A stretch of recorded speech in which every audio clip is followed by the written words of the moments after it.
Hello everyone, আসসালামু আলাইকুম। Welcome to a new video.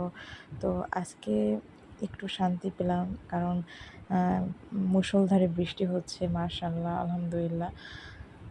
যাই হোক, এই কদিন যাবৎ এত পরিমাণ রোদ, আর রোদের তাপ এত প্রখর ছিল যে বাইরে কিছুতেই বের হওয়া যাচ্ছিল না। যাই হোক, আল্লাহর কাছে লাখো শুকরিয়া যে অবশেষে আল্লাহর রহমতের বৃষ্টি নামলো। মানে অনেক শান্তি লাগতেছে।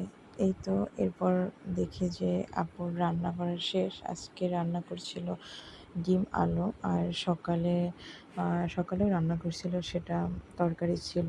তাই দুপুরে শুধু ডিম আলু রান্না করছিল। এর মাঝে আমার একটা পার্সেল চলে আসে, সেটাই আনতে নিচে গেছিলাম। তো তখন বৃষ্টি ছিল না, মানে একেবারে থেমে গেছিলো। তাই আমি পার্সেলটা নিয়ে আসার জন্য নিচে নামছিলাম। তো আমি কিছু বাবুর জন্য ড্রেস অর্ডার করছিলাম, সেটাই আপনাদেরকে দেখাচ্ছি। আপনারা দেখে বলবেন যে কালারগুলো কেমন হয়েছে, আর আমার মেয়েকে পরলে কেমন লাগবে।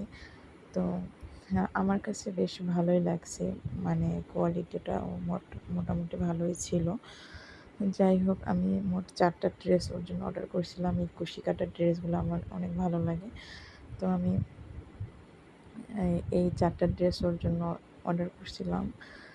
তো কেমন হয়েছে আর কালারগুলো কেমন হয়েছে সেটা বলবেন। আর আমি দেখতেছিলাম যে না, মোটামুটি ভালোই, আর আমি যেমনটা চাইছিলাম ঠিক তেমনটাই দিছে। আর গরমের জন্য সুতি কাপড়গুলো এখন বাচ্চাদের জন্য বেস্ট, আরামদায়ক হবে। সেজন্যই আমি সুতি একদম পাতলা দেখে অর্ডার করছিলাম।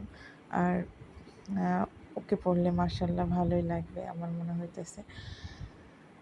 যাই হোক, এই তো আপনাদের কাছে শেয়ার করলাম। আজকের ভিডিওটা এই পর্যন্তই। আল্লাহ হাফেজ।